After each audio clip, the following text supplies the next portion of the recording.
Pulang. Bab 22. Kesetiaan yang memanggil. Aku kembali ke kamar setelah matahari benar-benar beranjak naik, menuruni anak tangga spiral menara. Tuanku Imam lebih dulu meninggalkanku. Dia harus mengurus sekolah. Parwes sedang sarapan di kamar, menghabiskan mangkok bubur. "Habiskan sarapan dengan cepat, Parwes. Kita akan pergi." Parwes mendongak, menatap tidak mengerti. "Kau tidak sarapan dulu, Bujang?" Aku menggeleng. Aku tidak lapar. Setengah jam kemudian, aku berpamitan dengan tuanku Imam. Dia memelukku, tersenyum, mendoakan yang terbaik. Tuanku Imam meminjamkan mobil bak terbuka, mobil operasional sekolah untuk membeli beras, sayur dari pasar. Dia juga meminjamkan telepon genggam. Di bawah lambaian tangan tuanku Imam dan tatapan belasan murid-muridnya, mobil bak terbuka meninggalkan halaman sekolah. Aku memegang setir. Parwes duduk di sebelahku. Mobil segera melintasi pusat pelelangan dan dermaga yang dipenuhi perahu nelayan. Jalanan juga dipenuhi oleh nelayan yang membawa jaring. Keranjang rotan berisi ikan. Beberapa anak-anak terlihat menggotong ikan besar berdua. "Kita akan kemana, Bujang?" Parwes bertanya. Suaranya cemas. "Kita akan berperang." Parwes menelan ludah. Wajahnya memucat. Kau serius?" Aku mengangguk. "Kita hanya berdua, Bujang. Bagaimana kita akan melawan Bashir?" Aku menggeleng. "Kita tidak pernah berdua, Parwes. Kita punya banyak sekali orang-orang yang bersedia membantu. Hanya kesetiaan pada prinsiplah yang akan memanggil kesetiaan terbaik. Pagi ini, aku akan memanggil semuanya." Parwes tetap tidak mengerti. Mobil bak terbuka memasuki ibu kota. Jalanan macet. Aku mengaktifkan telepon genggam. Saatnya menghubungi satu persatu tim terbaikku. Lan Kwai Fong, pusat kuliner Hong Kong yang pertama. Nada panggil terdengar 2 kali. "Halo, White." Aku menyapa langsung saat telepon diangkat. "Ingin bicara dengan siapa?" Suara tua balas menyapa. "White, bisa sambungkan dengannya?" Bujang apa itu kau?" Suara itu justru bertanya balik. Aku terdiam sebentar. Aku mengenali suaranya. "Oh, halo Franz. Benar-benar ini aku. Kau sedang di Resto White, Franz?" Aku bosan hanya tinggal di apartemen, Bujang. Pagi ini aku ingin sarapan sambil menghirup udara segar. Kebetulan sekali kau menelepon. Senang mendengar suaramu, Bujang. Kau seharusnya menemuiku beberapa hari lalu saat mampir di Hong Kong. White cerita. Aku terburu-buru, Franz. Tidak sempat. Apakah kau sehat? Aku jauh lebih sehat, Bujang. Apa kabar Tauke besar? Apa dia juga sehat? Aku terdiam, menginjak perlahan pedal gas. Mobil maju beberapa meter, untuk kemudian macet lagi. Tauke sudah meninggal, Franz." "Ya Tuhan, kau tidak sedang bergurau, Bujang?" Suara Franz tercekat. "Tauke sudah meninggal 2 hari lalu, Franz. Markas besar diserang dari dalam dan luar. Situasi di ibu kota buruk sekali. Itulah kenapa aku ingin bicara dengan White. Kau bisa memanggilnya?" Iya, sebentar Bujang, sebentar." Franz memanggil White yang sedang menggoreng cumi. Suaranya terdengar bergetar. White masih mengenakan celemek. Dia mendekat santai, lantas menerima gagang telepon. "Halo Bujang." Wajah ayahku pucat, tangannya gemetar. "Kabar buruk apa yang baru saja kau beritahu kepadanya, kawan?" "Tauke besar meninggal, White." "Astaga." White menepuk dahi, memperbaiki posisi menerima telepon. "Pantas saja ayahku terduduk di kursinya sekarang. Itu sungguh kabar buruk yang mengejutkan. Meskipun Tauke sudah lama sakit-sakitan." "Iya, White. Dia tidak meninggal karena sakit, White." Aku menelan ludah. Markas besar diserang. Dia meninggal saat pertempuran. "Keluarga Lin? Mereka menyerang kalian?" "Iya, keluarga Lin. Ditambah pengkhianatan dari dalam. Bashir si penunggang kuda?" White menggerutu. Aku sejak dulu tidak suka dengannya. Melihat gayanya, cara bicaranya, dia mengingatkanku pada kejadian di Baghdad.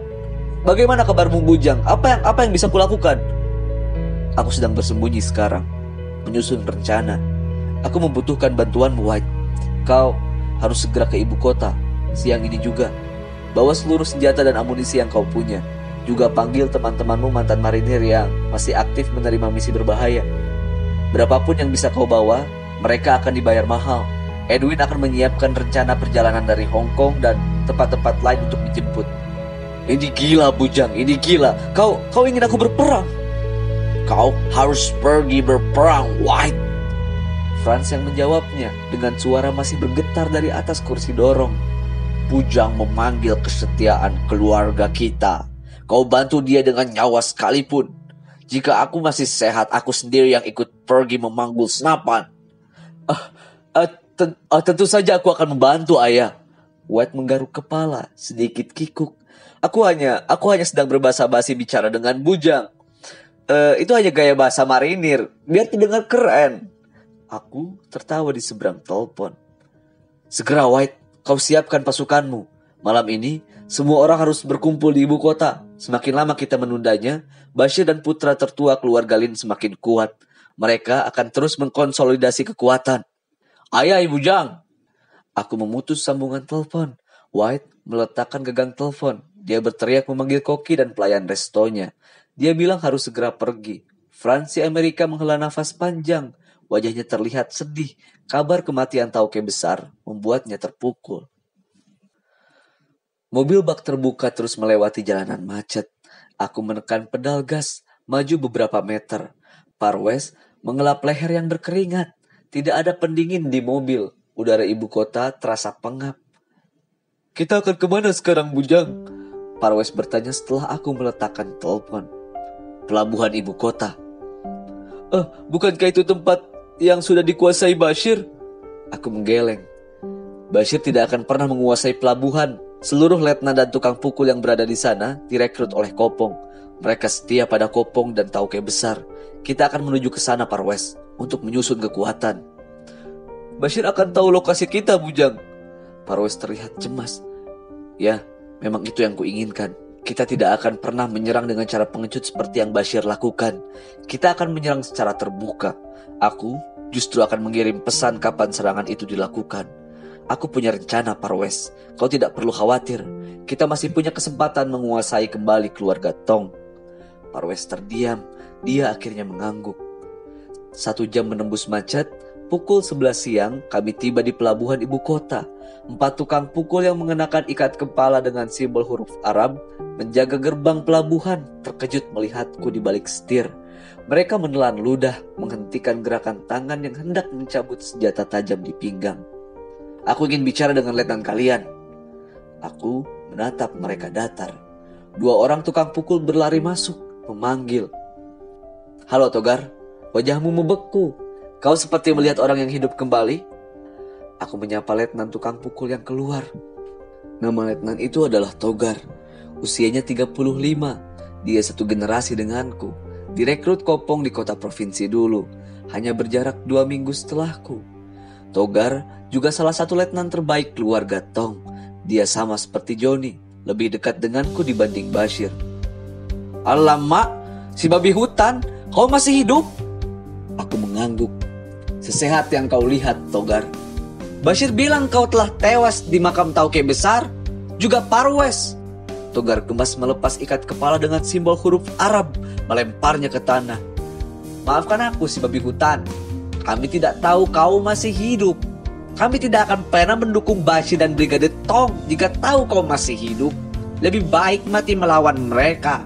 Pelabuhan ini terpaksa tunduk kepadanya, karena dia mengancam akan membunuh keluarga kami. 4 tukang pukul lain juga melepas ikat kepala.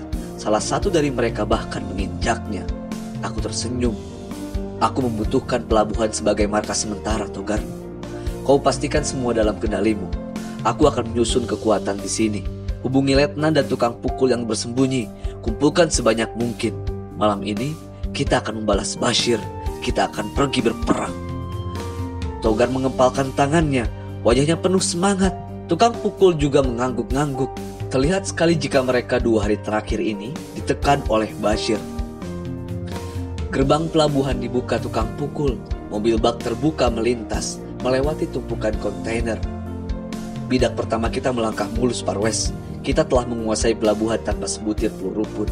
Jika ini permainan catur, aku memulainya dengan pembukaan gambit raja. Itu favoritku. Aku turun dari mobil pinjaman tuanku Imam. Seharusnya kau familiar sekali dengan hal ini, Parwes. Kau pemain catur yang brilian, bukan? Parwes menggeleng. Catur tidak menembak atau membunuh orang, bujang. Aku tertawa. Orang kedua yang kuhubungi adalah si kembar. Mereka tidak bisa ditelepon. Itu bukan cara menghubunginya. Mereka juga tidak bisa dikontak lewat surat, telegram, cara-cara lama. Si kembar hanya bisa dikontak lewat percakapan di dunia maya. Aku meminjam komputer di kantor Togar. Lewat cara itulah, aku selama ini menghubungi Yuki dan Kiko. Aku mulai mengetik pesan di layar percakapan. Little Pig, kalian di mana? Kalian ada di sana? Kursor berkedip-kedip. Aku harus menunggu hampir 1 jam hingga ada jawaban. Twin Shinobi. Hai. Aku memaki dalam hati. Si kembar membuatku menunggu begitu lama. Entah siapa yang menjawab percakapanku. Dan dia hanya balas menyapa hai. Mereka tidak tahu aku sudah cemas. Jangan-jangan mereka sedang berlibur, meninggalkan tablet yang sering digunakan. Little Pig. Orang tua besar meninggal, rumah diserang. Twin Shinobi. Komenasai, I'm sorry Little Pig. Kiko menggunakan tablet untuk belanja online. Berjam-jam tidak berhenti. Dia tidak tahu kau menghubungi. Si kembar akhirnya membalas dengan lebih baik percakapanku. Little Pig. Mondai rimasen, no problem. Twin Shinobi. Sedih sekali mendengar kabarnya. Teringat dulu saat Bushi meninggal. Little Pig. Ya, memang sedih. Twin Shinobi. Apa yang bisa kami bantu, Little Pig? Little Pig. Menemaniku. Aku butuh teman. Twin Shinobi. Apa rencananya? Little Pig. Membalaskan sakit hati. Tidak ada peraturan. Twin Shinobi.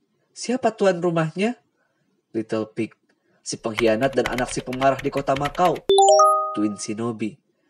Apa yang harus kami siapkan? Little Pig. Apapun yang bisa kalian bawa. Hidup mati. Detail akan kukirimkan lewat email. Twin Shinobi. Berapa bayarannya? Aku sekali lagi memaki dalam hati. Apakah si kembar serius? Mereka menanyakan bayaran dalam situasi seperti ini. Twin Shinobi. Kiko, itu Kiko Little Pig. Dia lagi kesal karena terhenti belanja online. Menyela percakapan. Tidak membaca bagian awalnya. Sembarang membalas. Jangan dengarkan Kiko, dia hanya bergurau. Kami akan segera berkemas. Sebelum pukul 7 malam kami telah tiba. Kami akan membantu membalaskan sakit hati. Little Pig. Arigato. Bye. Aku menutup layar percakapan. Tim keduaku telah selesai dihubungi. Beberapa jam kemudian, mereka akan membawa peralatan. Menumpang pesawat jet pribadi yang disiapkan Edwin menuju ibu kota. Malam ini, si kembar tidak akan bertugas sebagai pengalih perhatian. Mereka berdua akan menemaniku menyerang jantung pertahanan gedung 30 lantai tersebut. Waktu berjalan cepat di pelabuhan. Pukul 2 siang, Parwes membawa kabar terbaru. Mereka sepertinya sudah siap berperang, bujang. Parwes menyeka peluh di leher. Dia masih mengenakan kemeja putih longgar pinjaman. Seluruh gedung telah dievakuasi dengan alasan ada kebocoran pipa gas. Bashir yang menyuruh. Ada lebih banyak anak buah Bashir yang berkumpul di sana. Mereka lebih leluasa tanpa orang-orang sipil. Juga pasukan keluarga Lin, mereka menambah orang-orangnya. Ada belasan mobil yang tiba. Aku mengangguk. Bashir sudah tahu bidak yang kumainkan. Informannya pasti telah memberitahu kami ada di pelabuhan. Dia menambah kekuatan. Jika Bashir sudah sangat kuat, dia boleh jadi akan menyerang duluan ke pelabuhan. Tapi dia tidak akan sebodoh itu. Terlalu terbuka. Lagi pula akan sulit menutupi pertempuran dari perhatian masyarakat sekitar. Itu bisa mengundang masalah baru. Gedung kantor Parwes adalah pilihan terbaik. Staf, karyawan, orang-orang yang tidak tahu menau sudah dikeluarkan. Gedung itu siap menjadi arena perang. Pukul 4 sore, Togar berhasil membawa 2 letnan bersamanya. Belasan mobil jeep merapat di pelabuhan. Aku segera kemari setelah Togar bilang kau masih hidup, si babi hutan. Kami minta maaf jika tidak segera mencari tahu. Sejak serangan, situasi kacau balau. Kami tercerai-berai menyelamatkan diri. Jika Detong menghabisi siapapun yang menolak bergabung. Dua letnan itu menunduk dalam-dalam. Aku menepuk-nepuk pipi mereka. Tidak masalah. Berapa tukang pukul yang kalian bawa? 20 orang si babi hutan. Anak buahku sebagian besar tewas saat serangan di markas. Aku tetap mengangguk. Itu sebenarnya jumlah yang sedikit sekali. Ditambah anak buah Togar di pelabuhan, kami hanya punya 60 tukang pukul yang masih setia. Tapi tidak masalah, aku masih menyimpan sebuah kejutan, rencana-rencana lain. Kita akan membalas kematian Johnny. Salah satu letnan berkata dengan suara bergetar. Aku mengangguk, menjabat kokoh tangannya. Kita akan membalas seluruh kematian teman-teman kita. Pengorbanan mereka tidak akan sia-sia. Dua letnan itu mengepalkan tangannya. Rahang mereka mengeras karena semangat. Pukul 6 sore, White akhirnya tiba dari Hong Kong. Dia datang dengan bergaya. Sebuah helikopter militer mendarat di pelataran parkir. Dari dalamnya, berloncatan 12 orang dengan seragam marinir, bersenjata lengkap. Aku tertawa senang melihatnya. Togar dan letnan lain menatapnya takjub. Juga tukang pukul lain. Mereka tidak menduganya. Hei, kau pinjam dari mana helikopternya, White? Aku memeluk White, menepuk bahunya. Franz, orang tua itu mendadak menjadi sangat menyebalkan saat tahu ini perang balas dendam. Dia meneriakiku agar membawa pasukan lengkap dan berteriak semakin marah saat ku bilang aku bukan lagi marinir. Aku akhirnya menghubungi beberapa teman lama marinir yang bekerja di perusahaan keamanan yang sering disewa militer Amerika. Mereka menyediakan helikopter dan persenjataan lengkap. Kau sudah janji akan membayarnya, bukan? Bayaran mereka mahal sekali, Bujang. Aku tidak bisa melunasi tagihannya, bahkan menjual resto sekalipun. Ya, aku akan membayarnya, White. Jangan cemas. 11 rekan White menjabat tanganku. Mereka adalah mantan marinir terlatih, terbiasa dengan misi berbahaya. Spesifikasi yang sangat kubutuhkan. White tidak mengecewakan Franz si Amerika. Edwin juga telah mengurus izin helikopter itu. Mereka bisa terbang bebas di udara ibu kota malam ini. Pukul 7 malam, giliran si kembar yang tiba. Gerimis mulai turun membungkus ibu kota. Aku, Parwes, White, dan 3 letnan sedang duduk di ruang rapat kecil membahas rencana penyerbuan saat pintu rapat didorong dari luar. Kepala Yuki muncul disusul Kiko. Mereka seperti biasa mengenakan pakaian turis dengan warna cerah, membawa tas punggung, kamera, dengan bando besar Hello Kitty di kepala. Wajah mereka terlihat centil. Hai! Kiko menyapaku riang. White langsung menepuk dahi, tidak percaya apa yang dilihatnya. Kau mengajak mereka juga, Bujang? Astaga, aku pikir kau sudah kapok setelah kejadian di Grand Lisabon. 2 tukang pukul juga hendak berusaha mencegah si kembar masuk. Mereka bilang hendak bertemu kau si babi hutan. Aku khawatir mereka salah orang. 2 turis Jepang ini mungkin tersesat di pelabuhan. Aku tertawa, menatap wajah sebal White, juga wajah bingung 2 tukang pukul. Masuklah Yuki, Kiko. Mereka anggota tim kita malam ini. Si kembar tanpa disuruh pun sudah cuek masuk. Aku tidak mau mereka setim denganku, Bujang. Dan serius kali ini. White bersungut-sungut. Memang tidak, White. Yuki dan Kiko akan bersamaku. Mereka tidak akan mengacaukan rencana siapapun. Dengan tibanya si kembar, lengkap sudah timku.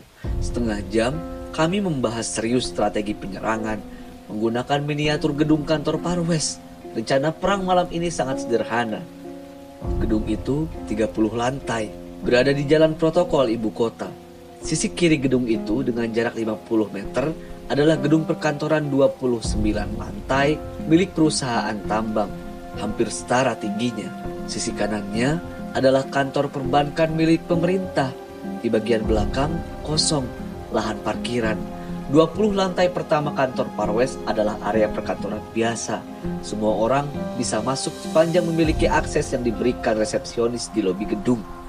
10 lantai terakhir adalah area terbatas. Hanya anggota keluarga Tong yang bisa masuk. Kartu akses mereka dikeluarkan oleh Parwes. Bashir pastilah berada di lantai 25, tempat kantor Parwes berada. Itu lantai paling strategis dan aman. Kami akan menyerang secara terbuka dari 3 sektor. White bersama rekan marinirnya akan mendarat di atap gedung. Mereka akan menyerang dari atas. Gedung itu dilengkapi rudal anti pesawat. Aku tidak akan tahu siapa yang akan menyambut kalian di sana, White. Berhati-hatilah. Aku menjelaskan. White mengangguk. Mereka berpengalaman mengatasi situasi itu. Dari atas, kalian akan terus turun ke bawah. Habisi siapapun yang menghalangi. Kemungkinan besar, pasukan keluarga Lin akan berada di sana. Mereka dilengkapi senjata M16 atau setara itu. Beberapa mungkin membawa pelontar granat. Menurut informasi staf Far West, jumlah mereka hampir 100 orang. Itu tidak akan mudah, White, meski kau berpengalaman melawan mereka di Grand Lisabon. Ayah Bujang, serahkan padaku bagian atas gedung. White menjawab menatap. Togar, 2 letnan dan 60 tukang pukul akan menyerang dari lobi. Mereka akan masuk menerobos gerbang dengan mobil jeep. Pertarungan jarak dekat. Sebagian besar Brigade Tong akan berada di lantai bawah, Togar. Mereka ahli dalam pertarungan jarak dekat, berarti mereka mematikan. Ditambah tukang pukul yang membelot kepada Bashir. Jumlah mereka hampir 300 orang. Aku menoleh kepada Togar dan 2 letnan. Kita kalah jumlah, tapi aku sudah menyiapkan rencana. Kalian tidak perlu merangsek naik, cukup bertahan selama mungkin. Merepotkan mereka, memecah konsentrasi peperangan menjadi 2 tempat. Togar mengangguk, wajahnya serius. Dia sudah tidak sabar. Sementara kalian menyerang atas dan bawah gedung, aku, Yuki dan Kiko akan menyerang dari sisi satunya. Kami akan langsung masuk jantung pertahanan gedung, lantai 25. Caranya sedang disiapkan oleh Yuki dan Kiko. Mereka ahli melakukan hal itu, menerobos sistem keamanan bangunan. 3 serangan yang dilakukan, serempak dari 3 tempat berbeda. Kita punya kesempatan baik untuk menang. Seluruh peserta rapat mengangguk. Waktu terus berjalan. Suasana tegang mulai terasa. White dan mantan marinirnya pindah ke ruangan lain, meneruskan diskusi, mendetailkan strategi penyerangan mereka. Juga Togar, 2 letnan, menemui 60 anak buah mereka, membahas skenario penyerangan dari bawah. Semua harus terencana dengan baik, termasuk rencana cadangan jika skenario awal gagal. Aku bicara dengan si kembar, menjelaskan tentang Bashir, lawan terkuat kami. Juga belasan Brigade Tong yang pasti mengawalnya di lantai 25. Pukul 10, semua sudah siap. Saatnya aku memainkan bidak berikutnya. Aku mengeluarkan telepon genggam, menekan nomor telepon yang amat menghafal. 3 kali nada panggil, telepon itu diterima. Halo Bashir. Aku memutuskan menyapa lebih dulu. Oh, kau Bujang?